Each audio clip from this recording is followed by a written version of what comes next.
Hello viewers, welcome to Super Brain. இன்னைக்கு exercise 1.6ல question number 1 பார்க்கலாம். Fill in the blanks. -1 the whole power even integer is அப்படின்னு கொடுத்துருக்காங்க. இப்போ இங்கே பார்த்தீங்கன்னா இது பேஸ்ன்னு சொல்லுவோம், இதை வந்து பவர்ன்னு சொல்லுவோம். பேஸில் வந்து மைனஸ் நம்பர் இருந்து பவர் வந்து ஈவன் நம்பராக இருந்தால் வர ஆன்சர் கண்டிப்பாக பாசிட்டிவ் நம்பராக தான் இருக்கும். இப்போ பேஸில் வந்து மைனஸ் நம்பர், இப்போ பாசிட்டிவ் இன்டீஜர், அதாவது இங்கே ஈவன் நம்பர். இப்போ ஈவன் நம்பர்னா என்ன? இந்த 2, 4, 6, அதாவது 2 டேபிளில் வருது எல்லாமே ஈவன் நம்பர்னு சொல்லுவோம். அதை தவிர்த்து இருக்கிற 1, 3, 5, 7 எக்ஸெட்ரா இது எல்லாமே வந்து நம்ம ஆட் நம்பர்னு சொல்லுவோம்.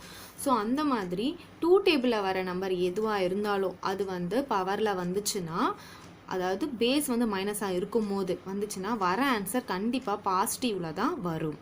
ஓகேங்களா?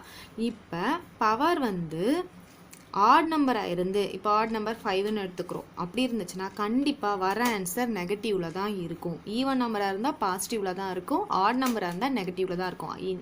அதாவது பேஸ் வந்து மைனஸில் இருக்கும் போது. ஓகேவா? இது பேஸ் நம்பர், இது பவர் நம்பர்னு சொல்லுவோம் இல்லையா? சரி, இப்போ பாருங்கள், நமக்கு -1 கொடுத்துருக்காங்க, பவர் வந்து ஈவன் இன்டிஜர்னு சொல்லியிருக்காங்க. -1 எவ்வளோ பெரிய பவராக இருந்தாலும் 1 வந்து நம்ம மல்டிப்ளை பண்ணிகிட்டே இருக்கும் போது 1 தான் நமக்கு கிடைக்கும். ஸோ 1 பவர் வந்து ஈவன் சொல்லியிருக்காங்க. பவர் ஈவன் நம்பர் இருந்தால் பாசிட்டிவ் வேல்யூ, அப்போ +1 நமக்கு கிடைக்கும். ப்ளஸ்ன்றது வந்து நம்ம போட வேண்டிய அவசியம் இல்லை, போடலனாலும் அது ப்ளஸ்ன்னு தான் அர்த்தம். ஓகே, நெக்ஸ்ட் சம் பாருங்கள். For a not equal to 0 a power 0 is சொல்லியிருக்காங்க. இங்கே வந்து a வந்து நாட் ஈக்குவல் டு 0வாக இருக்கணும், அதாவது 0 மட்டும் இங்கே வரக்கூடாது. வேறு எந்த நம்பர் வந்தாலும் அதோடைய பவர் 0வாக இருக்கும்போது அதோடைய வேல்யூ வந்து 1 தான் இருக்கும். Anything to the power 0 is 1. எந்த நம்பராக இருந்தாலும் 100ஆக இருந்தாலும் சரி, 1000ஆக இருந்தாலும் சரி, 10,000ஆக இருந்தாலும் சரி, லேக்காக இருந்தாலும் சரி, க்ரோராக சரி, அதோடைய பவர் 0 வந்தால் அதோடைய வேல்யூ 1ஆக தான் இருக்கும். எந்த நம்பர் வந்தாலும் பவர் 0னா அதோடைய வேல்யூ 1 தான். ஓகே, நெக்ஸ்ட் சம் பாருங்கள். 4 பவர் -3 அண்ட் 5 பவர் -3ன்னு சொல்லி கொடுத்துருக்காங்க. இப்போ இங்கே பார்த்தீங்கன்னா பேஸ் வந்து வேறு வேறு இருக்குது. இது வந்து பேஸ், இது வந்து பவர் இல்லையா? இது வந்து வேறு வேறு நம்பர் இருக்குது. ஆனால் பவர் பார்த்தீங்கன்னா ஈக்குவலாக இருக்குது. இங்கேயும் -3 தான் இருக்குது, இங்கேயும் -3 தான் இருக்குது. ஸோ அப்படி இருந்ததுன்னா இது எப்படி எழுதலான்னா 4 × 5ன்னு போட்டு த ஹோல் பவர் -3ன்னு போட்டுடலாம். ஏன்னா இதை வந்து காமனாக, அந்த பவரை வந்து காமனாக நம்ம வந்து என்ன பண்ணியிருக்கோம், -3 போட்டிருக்கோம். இந்த பவர் வந்து இதுக்கும் இருக்குது, இந்த பவர் வந்து இதுக்கும் இருக்குது. ஓகே, நம்ம இப்படி எழுதிக்கலாமா? இப்போ இது ரெண்டுத்தையும் நம்ம மல்டிப்ளை பண்ணிடலாமா? 4 5 என்ன எழுதலாம்? 20 எழுதலாம். பவர் என்ன இருக்குது? -3. இதோட நம்ம ஸ்டாப் பண்ணிக்கலாம்.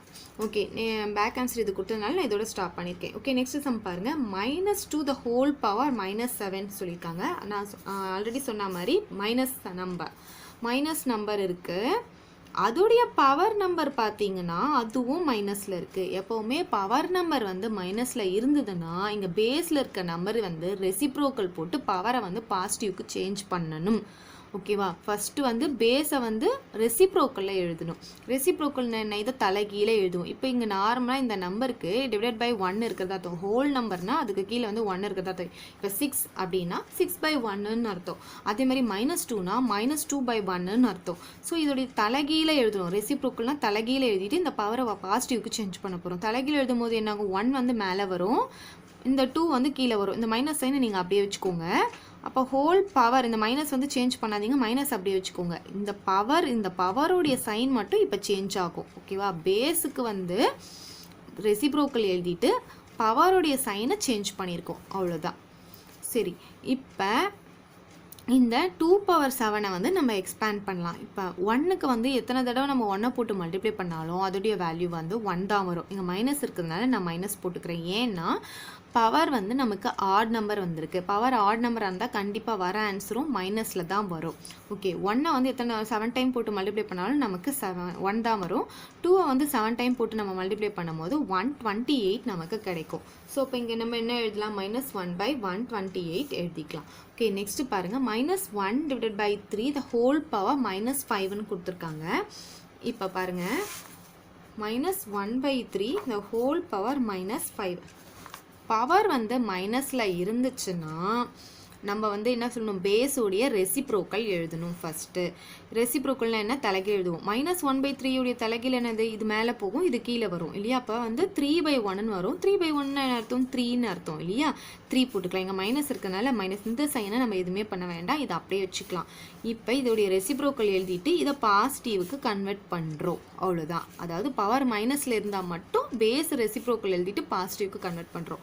இப்போ பாருங்கள், பவர் வந்து ஆட் நம்பராக இருக்கிறதுனால வர ஆன்சர் கண்டிப்பாக மைனஸில் வரும். இப்போ இங்கே மைனஸ் இருந்ததுன்னா பவர் ஆடில் இருந்தால் மைனஸ் தான் வரும், பவர் ஈவனில் இருந்தால் ப்ளஸ் வரும். ஸோ மைனஸ் போட்டுக்கலாம். இது என்ன ஆகும், 3 × 3 × 3 × 3 × 3 5 தடவை நம்ம 3யை போட்டு நம்ம மல்டிப்ளை பண்ணுவோம். மல்டிப்ளை பண்ணிங்கன்னா உங்களுக்கு 243 நமக்கு கிடைக்கும். அப்போ நம்ம இங்கே -243 எழுதிக்கலாம். அவ்வளோதான் ஆன்சர். தேங்க்யூ. போட்டு எல்லா வீடியோஸும் நீங்கள் பார்க்கணுன்னா இல்லை வேறு எக்ஸசைஸ்லாம் நீங்கள் பார்க்கணுன்னா இந்த ஸ்க்ரீன் ப்ளே ஆகிட்டு இருக்கு இல்லையா, அதை நீங்கள் இதை டச் பண்ணிங்கன்னா மேலே இங்கே ஐன்னு இருக்கு இல்லையா, அந்த ஐயை வந்து தொட்டிங்கன்னா இந்த மாதிரி வந்து உங்களுக்கு ஓப்பன் ஆகும். இதில் இருந்து நீங்கள் வந்து வேறு வீடியோஸ் எல்லாமே நீங்கள் பார்த்துக்கலாம். அது இல்லாமல் இப்போ இங்கே கீழே பார்த்தீங்கன்னா ஏரோ மார்க் மாதிரி இருக்குது, ஏதாவது ரைட் சைடு வீடியோவுக்கு கீழே ரைட் சைடு இங்கே பாருங்கள், டாபிக் பக்கத்தில் ஒரு சின்ன ஏரோ மார்க் மாதிரி இருக்கு இல்லையா, அதை தொட்டிங்கன்னா கீழே பார்த்தீங்கன்னா டிஸ்கிரிப்ஷன் ஓப்பன் ஆகும். அதை டவுன் பண்ணி நீங்கள் அதில் இருக்கிற லிங்க்கு, இப்போ 8th ஸ்டாண்டர்ட் பார்க்கணும், 9th ஸ்டாண்டர்ட், 10th ஸ்டாண்டர்ட், எந்த ஸ்டாண்டர்ட் வேணாலும் நீங்கள் வந்து இதில் போய்ட்டு இந்த லிங்க்கு டச் பண்ணி உங்களுக்கு தேவையான வீடியோஸை நீங்கள் பார்த்துக்கலாம். அது இல்லாமல் இப்போ சேனல் நேம் இருக்கு இல்லையா, சூப்பர் பிரைன் மேத்தமேட்டிக்ஸ், அதை நீங்கள் தொட்டிங்கன்னா சேனலுடைய மெயின் பேஜ் வந்து ஓப்பன் ஆகும். அது மேலே பாருங்கள், இங்கே பிளேலிஸ்ட்டுன்னு இருக்குன்னு பார்த்தீங்களா, 3rd ஒன், அந்த பிளேலிஸ்ட்டை கிளிக் பண்ணிங்கன்னா உங்களுக்கு இந்த மாதிரி ஓப்பன் ஆகும். இது வந்து ஃபோல்டர் மாதிரி, உங்களுக்கு எது வேணாலும் இது வரைக்கும் இந்த சேனலில் நான் போட்டது எல்லா வீடியோஸும் ஒரு ஃபோல்டர் மாதிரி க்ரியேட் பண்ணியிருக்கேன், அதுதான் பிளேலிஸ்ட்டு. இதில் உங்களுக்கு எது வேணுமோ நீங்கள் அதை ஓப்பன் பண்ணி நீங்கள் பார்த்துக்கலாம். இதில் பாருங்கள், இப்போ 8th ஸ்டாண்டர்ட் மேக்ஸ்ன்னு சொல்லிட்டு நான் இதுக்குள்ளே போகிறேன்னா இது வரைக்கும் 8th ஸ்டாண்டர்டில் என்ன போடணும் அத்தனையும் இதுக்குள்ளே இருக்குது, நீங்கள் இதில் போய் நீங்கள் பார்த்துக்கலாம். இந்த வீடியோ உங்களுக்கு பிடிச்சா லைக் பண்ணுங்கள், ஷேர் பண்ணுங்கள். இது வரைக்கும் நம்ம சேனலை சப்ஸ்கிரைப் பண்ணாதவங்க இங்கே ரெட் கலரில் கொடுத்துருக்க சப்ஸ்கிரைப் பட்டனை ப்ரெஸ் பண்ணி சப்ஸ்கிரைப் பண்ணிக்கோங்க. அது பக்கத்தில் இருக்கிற பெல் பட்டனை ப்ரெஸ் பண்ணி மேலே ஆல் அப்படின்ற ஆப்ஷனை சூஸ் பண்ணிக்கோங்க. அப்போ தான் நான் போடுற வீடியோஸோட அப்டேட்ஸ் உங்களுக்கு தொடர்ந்து கிடைக்கும். தேங்க்யூ.